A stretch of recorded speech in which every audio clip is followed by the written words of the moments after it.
રાજુ કરપડાએ લગભગ 3 મહિના કરતાં વધારે સમય જેલમાં બંધ રહ્યા અને અચાનક પરંતુ હું જ્યારે જેલમાં ગયો અને જે મને કડવો અનુભવ થયો, ગોપાલભાઈને જીતાડવા માટે હું પોતે ઉમેદવાર હોય એવી રીતે રાત દિવસ મહેનત કરી અને જીતાડવાના પ્રયત્ન કર્યા. મને 27 તારીખે ખબર પડી કે પાર્ટી તરફથી સિંગલ વકીલ ત્યાં હાજર નથી. શું ચૈતર વસાવા એ જેલની અંદર બંધ થયા બાદ બહાર આવતા કમલમ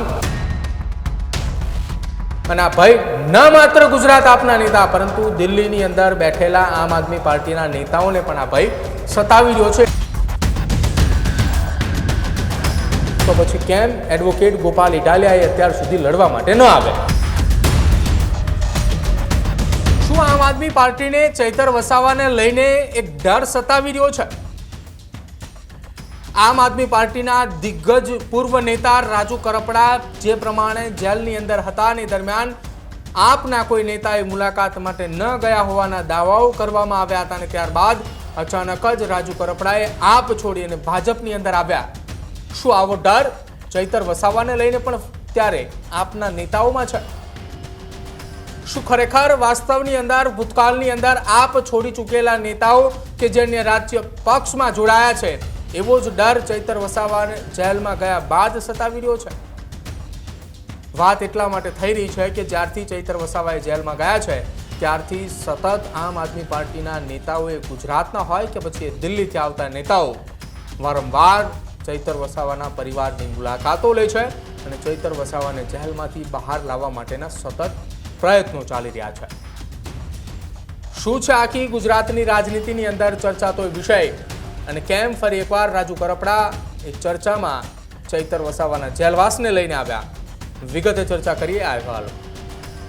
ગુજરાતની રાજનીતિમાં આમ તો ક્યારેય એ ત્રીજા પક્ષની એન્ટ્રી એટલી બધી સુખદ એ નથી જોવા મળી, પરંતુ જ્યારથી આમ આદમી પાર્ટીએ ગુજરાતની રાજનીતિની અંદર આવી છે ત્યારથી ભય એ સૌથી વધુ કોંગ્રેસને સતાવી રહ્યો છે. કોંગ્રેસને ભય એટલા માટે કે સતત આમ આદમી પાર્ટીનો એ વ્યાપ વધતો રહ્યો છે. વર્ષ 2021ની અંદર માત્ર સુરત મહાનગરપાલિકાની અંદર વિપક્ષનું સ્થાન હતું, ત્યારબાદ 5 જેટલા ધારાસભ્યો અને હવે ગુજરાતની અંદર તાલુકા અને જિલ્લા પંચાયતની અંદર આમ આદમી પાર્ટીના નેતાઓએ ચૂંટાઈને આવ્યા. આ તમામની વચ્ચે થોડા સમય પહેલા જ ગુજરાતની અંદર બોટાદના હળદર ખાતે કરતાકાંડની ઘટનાને લઈને રાજુ કરપડા, પ્રવીણ રામ સહિતના કેટલાક નેતાઓ ત્યાં પહોંચ્યા હતા અને દરમિયાન તમામની અટકાયત થઈ હતી.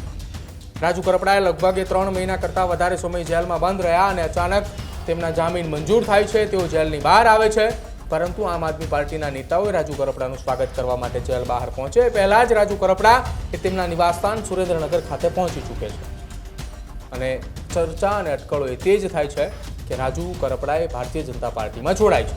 અને થયું પણ એવું. રાજુ કરપડાએ કમલમ ખાતે ભારતીય જનતા પાર્ટીનો ખેસ ધારણ કર્યો.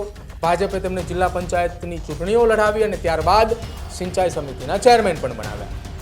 આખી આ ઘટનાની અંદર આમ આદમી પાર્ટીના કેટલાક નેતાઓને હજુ પણ એક ગમ છે કે રાજુ કરપડા જેવા કિસાન નેતાએ પાર્ટી છોડીને જતા રહ્યા. તેની પાછળ જવાબદાર કોણ? તો રાજુ કરપડાએ ગોપાલ ઇટાલિયાની સામે અનેક વખત આરોપો લગાવ્યા અને આરોપોની વચ્ચે હવે ચૈતર વસાવા ફરી એકવાર જેલમાં જાય છે.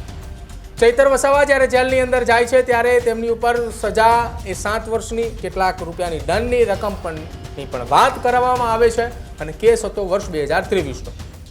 જ્યારે ચૈતર વસાવા જેલમાં જાય છે ત્યારે પણ એ જ પ્રમાણે આમ આદમી પાર્ટીના નેતાઓએ આરોપ લગાવ્યો છે કે ભારતીય જનતા પાર્ટી એ ચૈતર વસાવાના વધતા ગ્રાફને અટકાવવા માંગે છે, એટલા જ માટે તેમને જેલની અંદર બંધ કરવામાં આવ્યા.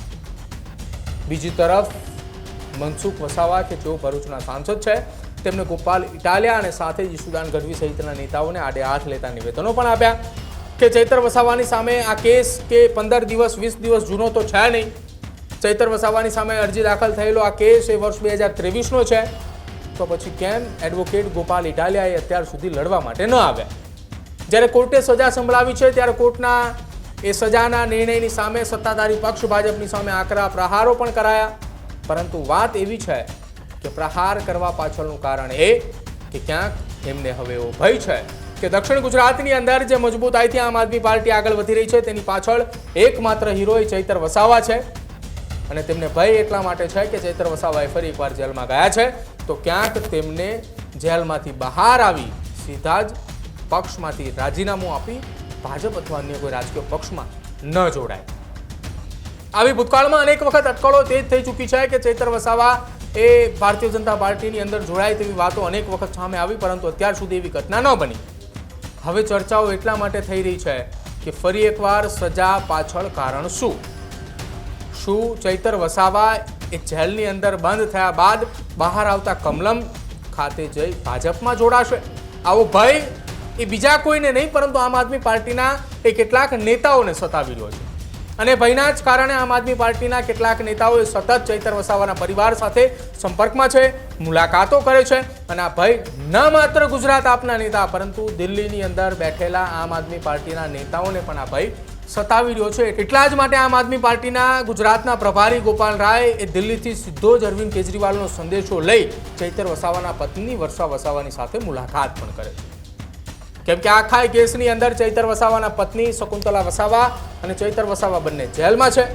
એટલે ચૈતર વસાવાની અન્ય એક પત્ની કે જેઓ જેલની બહાર છે, જેને આ કેસ સાથે કોઈ સંબંધ નથી, તેઓની મુલાકાત કરી પરિવારને સાંત્વના પાઠવે છે અને કહે છે કે આમ આદમી પાર્ટી સતત તમારી સાથે છે.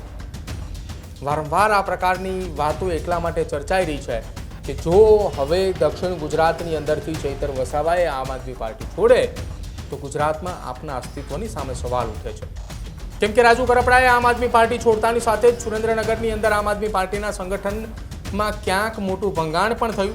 ન માત્ર સુરેન્દ્રનગર પરંતુ સૌરાષ્ટ્રના અનેક પંથકોની અંદર આમ આદમી પાર્ટીની અંદર ખેડૂત નેતા તરીકે ઉભરીને આવેલા રાજુ કરપડા કે જેઓ જોમ અને જુસ્સા સાથે પોતાની વાત મૂકતા હતા, હવે એ જ રાજુ કરપડાએ પાર્ટી છોડતાની સાથે તેમના અનેક સમર્થકોએ તેમની સાથે ભારતીય જનતા પાર્ટીની અંદર જોડાયા પણ હતા. અને ફરી એકવાર એ ભય આપના નેતાઓને સતાવી રહ્યો છે. કદાચ એટલા જ માટે ગુજરાત અને દિલ્હીના આપના નેતાઓની દોડધામ ચૈતર વસાવાના ડેડિયાપાડાની અંદર વધી ચૂકી છે.